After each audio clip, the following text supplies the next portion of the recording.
ಆತ್ಮೀಯ ಬಳಕೆದಾರರೇ, ಈ ವಿಡಿಯೋನಲ್ಲಿ ನಾವೀಗ ನಿಮ್ಮ ಪ್ಯಾನ್ ಕರೆಕ್ಷನ್ಗೆ ಹೇಗೆ ಅಪ್ಲೈ ಮಾಡೋದು ಎಂಬುದನ್ನು ತಿಳಿಸ್ಕೊಡ್ತೇವೆ.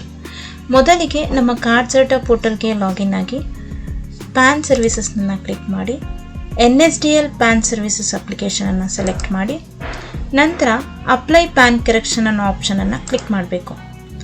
ಇದಾದ ನಂತರ ಬೇಸಿಕ್ ಡೀಟೇಲ್ಸ್ನಲ್ಲಿ ಬಂದು ನಿಮ್ಮ ಅಪ್ಲಿಕೆಂಟ್ನ ಎಕ್ಸಿಸ್ಟಿಂಗ್ ಪ್ಯಾನ್ ನಂಬರನ್ನು ಎಂಟರ್ ಮಾಡಿ. ನಂತರ ನಿಮ್ಮ ಅಪ್ಲಿಕೆಂಟ್ನ ಆಧಾರ್ ನಂಬರನ್ನು ಎಂಟರ್ ಮಾಡಿ. ಇದಾದ ನಂತರ ನೇಮ್ ಆನ್ ಕಾರ್ಡ್ನಲ್ಲಿ ಬಂದು ಅಪ್ಲಿಕೆಂಟ್ನ ಫುಲ್ ನೇಮನ್ನು ಎಂಟರ್ ಮಾಡಿ.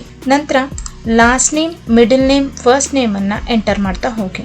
ಲಾಸ್ಟ್ ನೇಮ್ನಲ್ಲಿ ನಿಮ್ಮ ಅಪ್ಲಿಕೆಂಟ್ನ ನೇಮ್ ಮತ್ತು ಮಿಡಲ್ ನೇಮ್, ಫಸ್ಟ್ ನೇಮ್ನಲ್ಲಿ ಅವರ ಇನಿಷಿಯಲ್ನ ಎಕ್ಸ್ಪ್ಯಾನ್ಷನ್ ಆಗಿರುತ್ತೆ.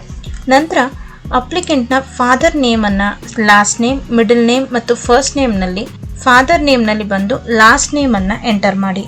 ನಂತರ ಇದು ಕೂಡ ಮಿಡಲ್ ನೇಮ್, ಫಸ್ಟ್ ನೇಮ್ನಲ್ಲಿ ಫಾದರ್ ನೇಮ್ನ ಇನಿಷಿಯಲ್ ಎಕ್ಸ್ಪ್ಯಾನ್ಷನ್ ಅನ್ನು ಎಂಟರ್ ಮಾಡಿ. ಇದಾದ ನಂತರ ಮದರ್ ನೇಮ್ನಲ್ಲಿ ಅಪ್ಲಿಕೆಂಟ್ನ ಮದರ್ ನೇಮನ್ನು ಎಂಟರ್ ಮಾಡಿ. ನಂತರ ಇದನ್ನು ಕೂಡ ಮಿಡಲ್ ನೇಮ್ ಮತ್ತು ಫಸ್ಟ್ ನೇಮ್ನಲ್ಲಿ ಮದರ್ ನೇಮ್ನ ಇನಿಷಿಯಲ್ ಎಕ್ಸ್ಪ್ಯಾನ್ಷನ್ ಅನ್ನು ಎಂಟರ್ ಮಾಡಿ.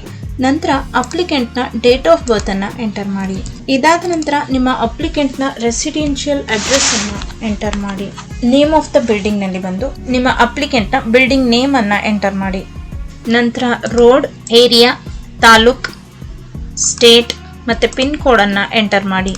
ಇದಾದ ನಂತರ ನಿಮ್ಮ ಅಪ್ಲಿಕೆಂಟ್ನ ಫೋನ್ ನಂಬರ್ ಮತ್ತು ಇಮೇಲ್ ಐಡಿಯನ್ನು ಎಂಟರ್ ಮಾಡಿ. ಇಲ್ಲಿ ನಿಮಗೆ ಯಾವ ಬ್ಲಾಕ್ನಲ್ಲಿ ಕರೆಕ್ಷನ್ಸ್ ಬೇಕಾಗಿದೆಯೋ ಅಥವಾ ಚೇಂಜಸ್ ಅಲ್ಲಿ ಬಂದು ಮಾರ್ಕ್ ಫಾರ್ ಚೇಂಜ್ ಅಂತ ಕ್ಲಿಕ್ ಮಾಡಿ. ನಿಮಗೆ ಕಾರ್ಡ್ ಬೇಕಾಗಿದ್ದಲ್ಲಿ ಅಪ್ಲೈ ಫಾರ್ ರೀ ಇಶ್ಯೂ ಅನ್ನೋ ಆಪ್ಷನ್ ಅನ್ನ ಕ್ಲಿಕ್ ಮಾಡಿ. ಅಟ್ಯಾಚ್ ಲೇಟೆಸ್ಟ್ ಇ ಆಧಾರ್ನಲ್ಲಿ ಬಂದು ನಿಮ್ಮ ಅಪ್ಲಿಕೆಂಟ್ನ ಆಧಾರ್ನ PDF ಫೈಲ್ ಅನ್ನೇ ಅಪ್ಲೋಡ್ ಮಾಡಬೇಕು. ಅದು ಕೂಡ 2 MB ಒಳಗಡೆ ಮಾತ್ರ ಇರಬೇಕು. ಹಾಗೆ attach date of birth proof ನಲ್ಲಿ ಬಂದು ನಿಮ್ಮ ಅಪ್ಲಿಕೆಂಟ್ನ ಡೇಟ್ ಆಫ್ ಬರ್ತ್ ಪ್ರೂಫ್ನ PDF ಅನ್ನ ಅಪ್ಲೋಡ್ ಮಾಡಿ. ಅದು ಕೂಡ 2 MB ಒಳಗಡೆನೆ ಇರಬೇಕು. ನಂತರ ಇಲ್ಲಿ ಕ್ಲಿಕ್ ಟು ಅಪ್ಲೋಡ್ ನಲ್ಲಿ ಬಂದು ನಿಮ್ಮ ಅಪ್ಲಿಕೆಂಟ್ನ ಫೋಟೋವನ್ನ ಅಪ್ಲೋಡ್ ಮಾಡಬೇಕು. ನಂತರ ಕ್ಲಿಕ್ ಟು ಅಪ್ಲೋಡ್ ಸಿಗ್ನೇಚರ್ ನಲ್ಲಿ ಬಂದು ನಿಮ್ಮ ಅಪ್ಲಿಕೆಂಟ್ನ ಸಿಗ್ನೇಚರ್ ಅನ್ನ ಅಪ್ಲೋಡ್ ಮಾಡಬೇಕು. ಇದೆಲ್ಲ ಕಂಪ್ಲೀಟ್ ಆದ ನಂತರ ಸಬ್ಮಿಟ್ ಕರೆಕ್ಷನ್ ರಿಕ್ವೆಸ್ಟ್ ಅಂತ ಕ್ಲಿಕ್ ಮಾಡಬೇಕು. ಇಲ್ಲಿ ನಿಮ್ಮ ಡೀಟೇಲ್ಸ್ ಎಲ್ಲ ಕರೆಕ್ಟ್ ಆಗಿದೆಯಾ ಅಂತ ಚೆಕ್ ಮಾಡಿಕೊಂಡು ಕನ್ಫರ್ಮ್ ಅಂಡ್ ಸಬ್ಮಿಟ್ ಅಂತ ಕ್ಲಿಕ್ ಮಾಡಿ. ಇಲ್ಲಿ ನಿಮಗೆ ಗೋ ಟು ಅಪ್ಲೈಡ್ ಲಿಸ್ಟ್ ನಲ್ಲಿ ಬಂದು ವಿದಿನ್ 2 ವರ್ಕಿಂಗ್ ಅವರ್ಸ್ ನಲ್ಲಿ ನಿಮಗೆ ನಿಮ್ಮ ಅಕ್ನಾಲೆಜ್ಮೆಂಟ್ ಶೋ ಆಗುತ್ತೆ.